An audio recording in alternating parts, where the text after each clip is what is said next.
Have you ever wondered if your deepest fears, your physical pains, or even the patterns in your relationships actually belong to someone else? What if you are carrying the emotional weight of a person you might never have met? The field of epigenetics suggests this is more than possible. Extreme trauma triggers a cascade of stress hormones that alter the parent's nervous system and leave chemical marks on their DNA, marks that pass directly down to their children. Researchers studying the descendants of Holocaust survivors found striking evidence of this transmission. The severe, prolonged trauma experienced by the survivors left a distinct biological signature on their offspring. This chart compares the stress hormone profiles of two groups. While the control group maintains a flat, stable baseline, the cortisol levels of the trauma survivors' descendants are erratic and elevated.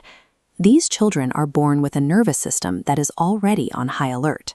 Looking at this horizontal trigger threshold, you can see how easily that elevated line crosses into the danger zone. A minor stressor that barely registers for the control group can trigger deep anxiety or PTSD in the descendant. But biological markers are only part of the story. Children are incredibly perceptive. They monitor their parents, absorbing nonverbal cues, facial expressions, and sudden silences. They inherit the gaps, the topics a family actively avoids. Through this combination of biology and behavior, we carry the unacknowledged pain of those who came before us, living with what psychoanalyst Galit Atlas calls the ghosts of the unspeakable. Consider a patient named Eve. On paper, she had a perfect life and a happy marriage, yet she found herself repeatedly drawn into a volatile, destructive extramarital affair, unable to explain why she was risking everything. The root traced back to a grandmother Eve never met. Her grandmother's early death left Eve's mother emotionally paralyzed by grief. Eve grew up experiencing the dead mother phenomenon, a dynamic where a parent is physically present but emotionally dead to the child, resulting in profound neglect. Eve's affair was an unconscious, desperate search for the specific emotional caretaking and submission she was denied as a child.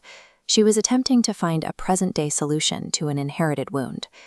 Then there is Noah, who spent hours every week gripped by an intense, inexplicable compulsion to read the obituaries of complete strangers. Noah's parents had endured a tragedy they desperately wanted to shield him from, the death of his twin brother in infancy. To protect him, they buried the memory in absolute silence. Noah unconsciously registered the missing presence in his home and the unarticulated mourning of his parents. His obituary reading was a hunt for a family presence he was never explicitly told about. Behaviors often mistaken for character flaws or strange habits are actually the psyche reacting to events that happened before we were even born. When emotional pain and family secrets are entirely silenced, the burden shifts to biology. This is somatic conversion, the process where the body is forced to speak through physical symptoms because the mind is blocked from expressing the truth.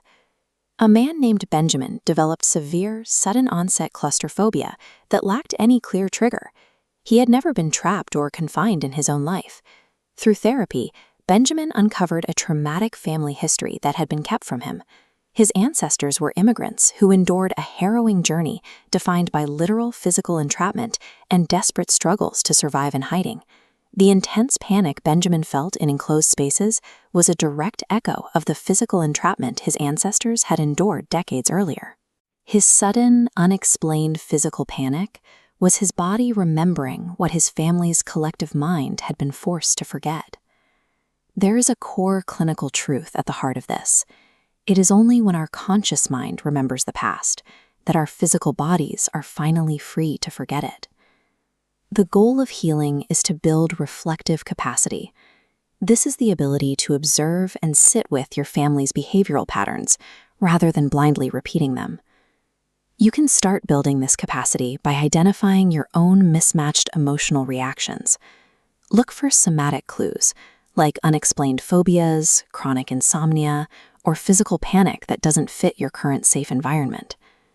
Next, try to map out your family's unsaid griefs, events like premature deaths or forced migrations that people avoid talking about. By seeing those events clearly, you can separate your present life from your ancestors' survival struggles. Finally, break the silence. Parents often use silence as a shield, hoping to protect the next generation from pain. But in practice, that silence builds a cage for their descendants. If you are hit by a sudden, baseless fear, try a simple mindfulness technique. Ground yourself in your immediate surroundings and verbally state that the fear you are feeling is an echo of the past and that right now you are safe.